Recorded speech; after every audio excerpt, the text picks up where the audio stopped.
Hello foodies, this is Sathi from সাথীস cooking studio. আশা করছি আপনারা সকলে অনেক বেশি ভালো আছেন। তো আপনাদের সাথে আজকে আমি আমার ফেভারিট একটা ডিশ শেয়ার করব। আজকে আমি করে দেখাবো গরুর মাংস দিয়ে আলু রান্না। হোপফুলি আমার মতো এটাও আপনাদের একটা পছন্দের রেসিপি। সো আর কথা না বাড়িয়ে মূল রান্নাতে চলে যাচ্ছি। এখানে আমি 1.5 কেজির মতো গরুর মাংস নিয়েছি। এখানে হাড়ও আছে, চর্বিও আছে। তো গরুর মাংসটা আমি ভালো করে ধুয়ে পানি ঝরিয়ে নিয়েছি। এবার আমি সবগুলো মশলা এক এক করে অ্যাড করছি। তো ফার্স্টে আমি দিয়ে দিলাম 2 টেবিল চামচ পরিমাণ রসুন বাটা, 2 টেবিল চামচ পরিমাণ আদা বাটা, দিয়ে দিলাম 2 চামচ পরিমাণ জিরা গুঁড়া, তারপরে দিয়ে দিলাম হলুদের গুঁড়া, তারপরে দিয়ে দিলাম মরিচের গুঁড়া। এরপরে আমি কতগুলো পেঁয়াজ কুচি দিয়ে দিলাম, সাথে দিয়ে দিলাম গরম মশলা। সবগুলো উপকরণ একসঙ্গে মাখিয়ে আমি চুলার মধ্যে বসিয়ে দিলাম। একদম লো ফ্লেমে ঢাকনা দিয়ে আমি গরুর মাংসগুলোকে অনেকক্ষণ ধরে কষাবো। এরপরে যখন গরুর মাংসটা কষে তেল উপরে উঠে আসবে, এখানে আমি 1 কাপ পরিমাণ গরম পানি অ্যাড করে দিব। দিয়ে আমি আরও 10 মিনিটের জন্য মাংসটা সিদ্ধ হতে দিব।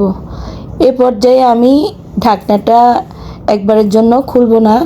যখন আমার পানিটা শুকিয়ে যাবে, তারপরে আমি এখানে একটা টমেটো চাকা চাকা করে কেটে দিয়ে দিচ্ছি।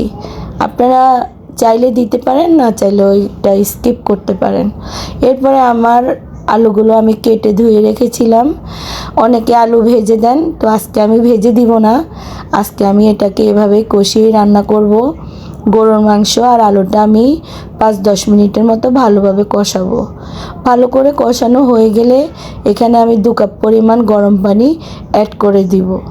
পানিটা অ্যাড করে এবার আমি ঢাকনাটা দিয়ে 10 মিনিট দমে রান্না করব। যখন আমার ঝোলটা একটু গাঢ় হয়ে আসবে, এক্ষেত্রে আমি দিয়ে দিব এখানে 1 চামচ পরিমাণ শাহি গরম মশলার গুঁড়া। তো আমার এই গরম মশলার গুঁড়াটা আমি বাসায় মেক করেছি। তারপরে আমি এখানে দিয়ে দিব আস্ত কয়েকটা কাঁচামরিচ, সামান্য একটু ফেড়ে দিব। তারপরে এখানে আমি দিয়ে দিব 1 মুঠ পরিমাণ বেরেস্তা।